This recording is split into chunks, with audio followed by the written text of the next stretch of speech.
میرے بھائیو آپ کو بتا دیں کوئی کھیل نہیں ہے نا، ایک فخر کی چیز نہیں ہے. صحابہ کرام اسلاف بڑی ڈرتے تھے ذمہ داری لینے سے. وہ لوگ بڑی ڈرتے تھے ذمہ داری لینے سے، عہدہ قبول کرنے سے بڑی ڈرتے تھے. صحابہ کرام اسلاف لینا نہیں چاہتے تھے، سمجھتے تھے کہ قیامت کے دن ذلیل کیا جائے گا، اللہ سبحانہ وتعالیٰ قیامت کے دن سوال کرے گا.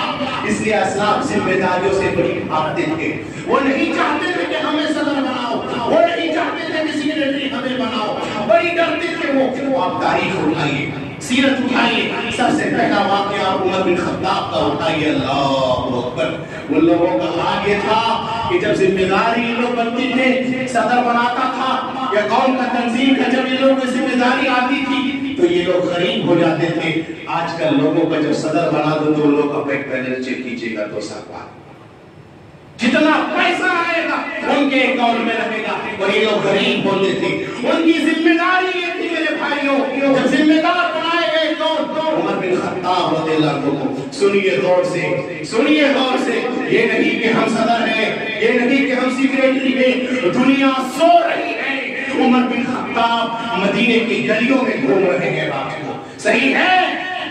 بولو صحیح ہے کہ نہیں صحیح ہے؟ ارے رعایا سو رہی ہے، لوگ سو رہے ہیں. مدینے کی گلی میں عمر کا گزر ہو رہا ہے. عمر گھوم رہے ہیں، دیکھ رہے ہیں کون بھوکا سو رہا ہے، کون پریشان ہے، کس کی کون سی پریشانی ہے، کس کی کون سا بھوکا سو رہا ہے، کون پریشان حال ہے. یہ ذمہ داری عمر کے کندھے پر ڈالا ہے تو دنیا سو رہی ہے. وقت کا خلیفہ مدینے کی گلی میں گشت کر رہا ہے کہ دیکھیں کون کس پریشانی کے حال میں. میرے بھائیوں یہ خلیفہ کے ایک جگہ دیکھتے کیا ہے کہ بچے کو رو رہے ہیں. اب سنے ہیں رو رہے ہیں بچے. عمر بن خطاب چاہتے ہیں کیوں رو رہے ہو؟ ہنڈی میں کیا پک رہا ہے؟ بھوک سے رو رہا ہے بچے. ہنڈی میں پانی ابل رہا ہے. دلاسا دے رہا ہوں کہ بچے سو جا، کھانا تیار ہونے والا ہے. لیکن اس کے اندر چاول ہی نہیں ہے. عمر بن خطاب نے کہا تم نے کیوں نہیں یہاں کیا میری مومنین کو، خلیفہ کو خبر کیوں نہیں کیا؟ عورت کہتی ہے قیامت کے دن سوال کریں گے اللہ سے. میں کیوں سوال کرنے جاؤں؟ جب خلیفہ بنا تھا، قوم کا صدر لیا اسے، ذمہ داری اس نے جب قبول کیا. کیوں ذمہ داری قبول کیا؟ جب اسے پتا نہیں کون بھوکا ہے کون پیاسا ہے. عمر تڑپ جاتے ہیں میرے بھائیوں، رات بیات میں جاتے ہیں اور بیت المال کو کھولتے ہیں اور کھول کر کے اناج کا بوری اپنے کندھے میں اٹھاتے ہیں. ذمہ دار ایسے ہی نہیں میرے بھائیوں، نہیں ہم صدر ہیں، ہم سیکریٹری ہیں، ہم کہیں گے میرا چلے گا، یہ چلے گا نہیں. بلکہ بوریاں اٹھا کر کے اپنے کندھے پر لا رہے ہیں، اپنے پیٹھ پر لا رہے ہیں اور لا کر کے رات کو کھانا بنا کر کے کھلا رہے ہیں. عمر بن خطاب، آج کا مسئلہ ایسا ہے میرے بھائیوں کہ اگر کوئی صدر صاحب یا سیکریٹری صاحب، مجھے معاف کیجیے گا یہی حال ہے، اگر 1 کلو چاول دے گا تو 4 سیلفی اٹھا کر کے فوٹوگراف میں اور سوشل میڈیا پہ ڈالے گا. یہ فوٹو ڈالنے والے نہیں تھے، رات کو اٹھ کر کے رعایا کا حال معلوم کرنے والے تھے، کون بھوکا ہے کون پیاسا ہے، اور اپنی پیٹھ پر لاد کر کے کھلانے والے تھے. یہی نہیں میرے بھائیوں، آپ کو بتائیں یہی عمر بن خطاب جب ذمہ داری قبول کر لیتے ہیں. اللہ اکبر اللہ اکبر. مانگیے میرے بھائیوں، حساب کا سوال کیجیے. جہاں کا جس جگہ کا بھی کوئی بھی ذمہ دار ہو، یاد رکھیے اگر عوام سوال کرے کوئی بھی پیسہ اس طرح کا آتا ہو سب عوام کا ہے. عوام اگر 12 بجے رات کو فون کرے گا کہ بتاؤ حساب دو تو تمہیں حساب دینے کے لیے تیار رہنا ہوگا. عمر بن خطاب ہے، وقت کے خلیفہ ہے، 10 سال حکومت کر رہے ہیں. تھوڑا سا بولنے دیجیے، وقت ہو گیا، منبر پر خطبہ دینے کے لیے آ رہے ہیں. قمیص ذرا سا لمبا ہو گیا، پیچھے سے سوال کرتے ہیں خطاب کے بیٹے عمر، تیری تقریر بعد میں سنوں گا، پہلے جواب دے کہ تیرا قمیص اتنا لمبا کیسے ہو گیا. رونے لگے عمر بن خطاب، رونے لگے. سنو، جتنے ذمہ داری لینے والے ہو، جتنے بھی عہدہ قبول کرنے والے ہو، تم نے ٹھیک سوال کیا میرے بھائیوں. سوال کرنے کا حق ہے تمہیں. کہا کہ بیت المال سے جو ملا تھا کپڑا میرا اتنا لمبا کرتا نہیں ہوا جیسے عام مسلمانوں کا کپڑا، ویسے وقت کے خلیفہ کا بھی کپڑا کوئی بدل نہیں، کوئی لمبا نہیں. میری کرسی ایسا نہیں ہے کہ چاروں طرف کوئی چیئر میرا گھومے، جیسا تیرا کرسی ویسا میرا کرسی. کہا اگر آپ کا کرتا نہیں میرا ہوا تو آپ کا اتنا لمبا کیسے ہوا؟ خطاب کا بیٹا عمر رونے لگے. کہا اگر اس مجلس میں عبداللہ بن عمر میرا بیٹا ہے تو صفائی دے. آج عمر کچھ نہیں بولے گا. عبداللہ بن عمر اٹھتے ہیں, رو رو کر کے کہا بھائیو میرے ابا کو شک کی نظر سے مت دیکھو, بڑی ڈرتے ہیں ذمہ داری سے, بڑی روتے ہیں ذمہ داری سے, مت شک کی نظر سے دیکھو. ابا کا کوئی کپڑا نہیں تھا, ایک لباس تھا جس میں 17 پیوند لگا ہوا تھا, جو بیت المال سے مجھے کپڑا ملا تھا. میں نے بھی 2 میٹر اپنے ابا کو دے دیا کہ ابا ملا کر کے آپ کرتا سلا لیجیے. اس کی بھی قمیص لمبا ہو گیا. تب جا کر کے خطبہ دی عمر بن خطاب. میرے بھائیوں یہ احساس تھا ذمہ داری کا. یہی عمر بن خطاب جب ذمہ دار آج دنیا والے کہتے ہیں کہ اگر عمر جیسا دنیا کے اندر اور ایک شخص ہوتا تو دنیا کا نقشہ ہی کچھ اور ہوتا.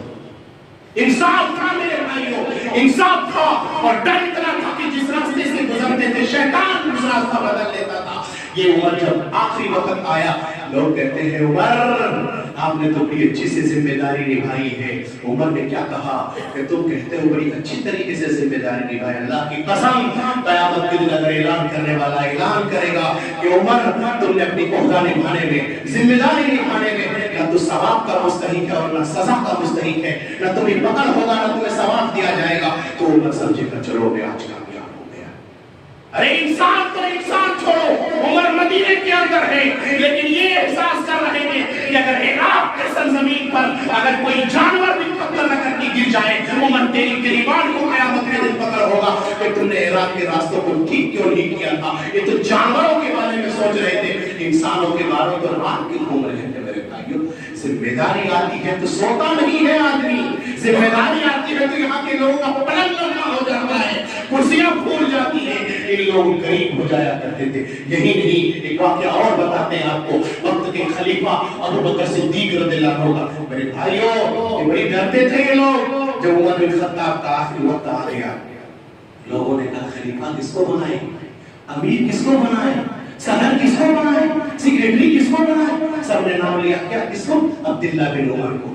عمر بن خطاب جانتے تھے کہ میرا بیٹا اس لائق ہے, اہل ہے, لیکن نہیں. کیا کہا اس نے, کہا میرے کندھے پر جو بوجھ تھا میرے بیٹے پر یہ بوجھ نہیں آنی چاہیے. قیامت کے دن اس کو پکڑنا نہیں چاہیے. لوگوں کے سامنے اپنے بیٹے کو ذلیل کرتے ہیں, رسوا کرتے ہیں اور کہتے ہیں لوگوں سنو, تم جو قوم کا صدر میرے بیٹے کو بنانا چاہ رہے ہو, کیا تمہیں نہیں پتا اس نے اپنی بیوی کو ایک مرتبہ حیض کی حالت میں طلاق دیا تھا. جس کو اپنے بیوی کو طلاق دینے کا طریقہ نہیں معلوم تو وہ مسلمانوں کا مسئلہ کیسے حل کرے گا. اور حیض کی حالت میں طلاق نہیں دیا جاتا ہے. خود عمر ذلیل کر کے اپنے بیٹے کو, معلوم تھا کہ لینے کے حقدار ہے, لیکن ذلیل کر کے کیوں, قیامت کے دن وہ بوجھ جو میرے کندھے پر ہے میرے بیٹے کے کندھے پر یہ بوجھ نہیں آنی چاہیے. ڈرتے تھے میرے بھائیوں. ابو بکر کو آپ اٹھائیے, جب ذمہ دار بنائے گئے, کپڑا اٹھاتے ہیں پیٹھ پر, لاتے ہیں, گلی میں گھوم رہے ہیں بیچنے کے لیے. عمر نے دیکھا ابو بکر کہاں جا رہے ہیں, کہاں جا رہے ہیں, کہا ارے عمر کپڑا بیچنے جا رہے ہیں. کہا کپڑا بیچنے جاؤ گے تو قوم کی خدمت کون کرے گا. کہا عمر اگر کپڑا نہیں بیچوں گا تو بال بچوں کا کیا ہوگا, کہاں سے کھلاؤں گا, کہاں سے پلاؤں گا. عمر نے کہا کہ بیت المال سے تمہارا تنخواہ مقرر کر دیتے, بولو کتنا تنخواہ دیا جائے گا. اللہ اکبر, خلیفہ ذمہ دار, اللہ سنو, کتنا نہیں اتنا ہی ہمارا بھی تنخواہ مقرر ہو جتنا عام مزدوروں کا تنخواہ ہوگا. سمجھ گئے, جتنا ہمارا صدر کا تنخواہ ہو اتنا ہی امام کا تنخواہ ہو, اتنا ہی موظف کا تنخواہ ہو, اتنا عام رعایا کا تنخواہ ہو. کہا زیادہ نہیں لوں گا, جتنا عام مسلمانوں کا تنخواہ ہے اتنا ہی مقرر کر دو. ابو بکر صدیق قوم کی خدمت کرنے لگے, تنخواہ مقرر ہو گیا. کہا گھر چلے گا, بیت المال سے راشن مقرر کر دیتے ہیں. جو راشن آتا تھا آپ سنے ہوں گے, بیوی نے ایک مرتبہ کہا میاں کچھ میٹھی چیز کھانے کا ذکر کر رہا ہے, اور میٹھا چیز ذکر کر رہا ہے کہ کوئی دل کر رہا ہے کہ میں کھاؤ. ابو بکر نے کہا ابھی کہاں ہے, کیسے لاؤں میں, یہ تو بیت المال میں جو پیسہ ہے قوم کا پیسہ ہے, اپنی طرف سے 1 روپے خرچہ نہیں کروں گا. یہ جنتا کا پیسہ ہے, جو لگا رہے تھے یہ عوام کا پیسہ ہے, اپنی مرضی سے کہیں نہیں لگاؤں گا. ابو بکر نے کہا نہیں, میٹھا چیز نہیں کھلا سکتا میں. بیوی کیا کرتی گئی, تھوڑا تھوڑا جو راشن آتا تھا